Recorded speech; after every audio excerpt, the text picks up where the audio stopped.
Hey guys, welcome back to Contest Prep University. I'm Joe Klemczewski with Adam Atkinson, and we are starting an entire new series that I think is probably going to be one of the best that we ever do, Adam, because it encapsulates everything we're talking about. And when I wrote my very first book on nutrition, I created this graphic called, the building blocks of nutrition.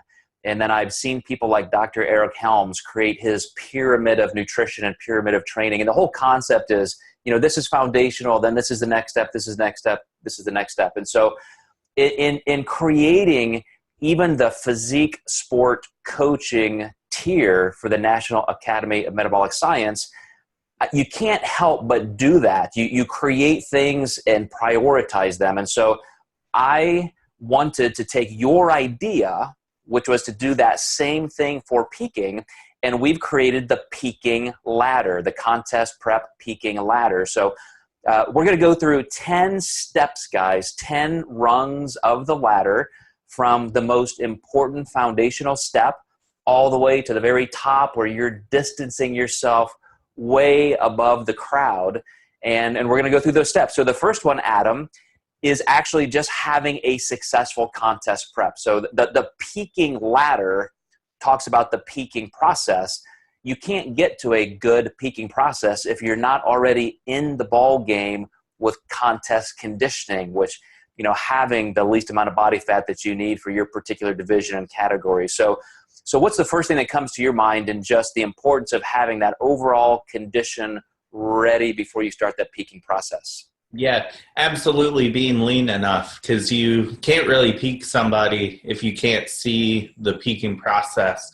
I often compare, peaking somebody who's not ready for a show, trying to trace an image with 5 pieces of paper on top of that image.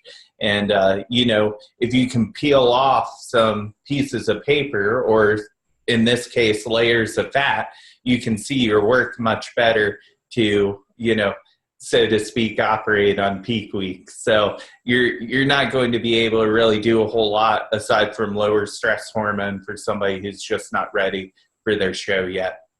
And I think it's an important concept too for people to realize that these dates don't have to be in stone. They're arbitrary. And so I've had some coaches in the National Academy of Metabolic Science just recently post about how they had a client who wasn't ready, so they just canceled that show and they picked another one 6 weeks later. And all for that reason. You're not going to peak properly if you're not in that perfect condition that you need to be.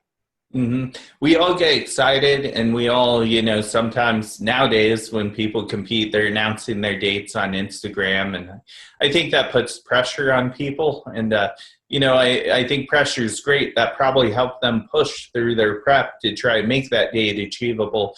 But you're really only laying yourself down if you get on stage when you're not ready. You don't owe it to your followers to compete. You just, really make a mature and responsible decision on when you're ready or not. And a good coach will always kind of guide you in the right direction.